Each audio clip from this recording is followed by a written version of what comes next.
This is a man who served for like 35 years as a senator, 8 years as a vice president, 4 years as a president. You don't just bail when you have a crappy night. You actually talk to people around you. I hope everyone will look very carefully at what our country needs. And then if it's President Biden, if it's someone else he chooses, which I'm certain, personally, if the president didn't run, he would humbly ask the vice president to step in, who has been extraordinary. If people made that choice in his circle, that's up to them. But he earned our nomination, and certainly he's earned our respect also. From my perspective as a young governor, new to the job, I'm 19 months in, I kind of think if a person has spent their whole life serving, they ought to be able to make up their own mind. And I respect that. We'll probably know in the next couple of days how the president feels about all this, but the former president poses an existential threat to women and much of our democracy. And so it would be a real drag to see him become our commander-in-chief again. So the president can absolutely continue with the campaign.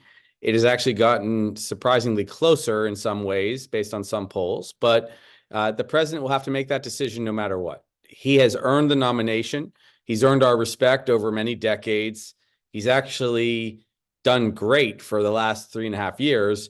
But I know everyone is panicked about the performance he had during the debate, including some governors, including some senators and congresspeople, including people in coffee shops.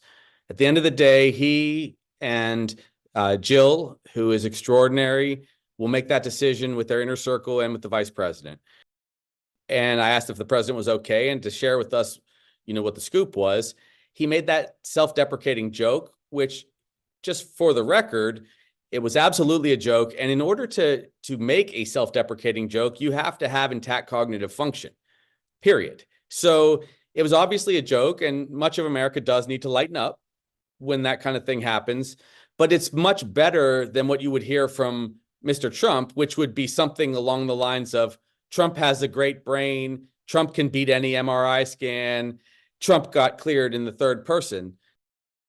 At the end of the day, people should assess both of these two, candidates, one a current president, one a former president, and decide who has actually the right values for the country and for the people.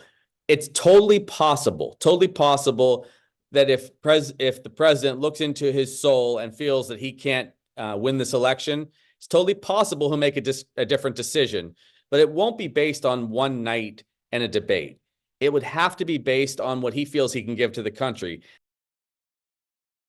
So if the president and his family chose to step away after essentially earning the nomination, it would be his prerogative to share with us who he felt should carry the torch.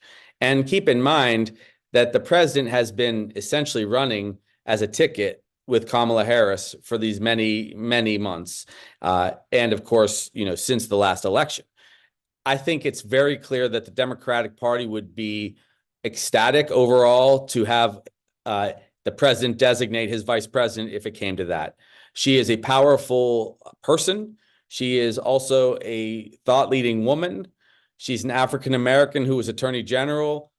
There are no credentials that are better than what the current vice president has, if it's not Mr. Biden, if it's not President Biden at the top of the ticket. I have every expectation she would be the nominee if he asked us to nominate her.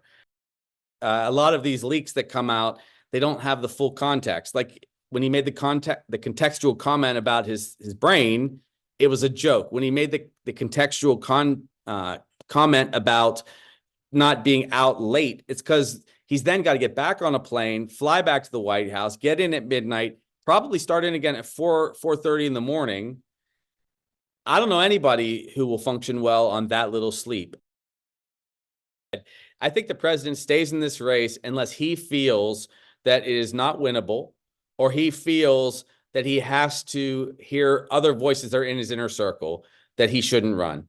If the president felt that he wasn't up to it and truly not up to it, he would step down.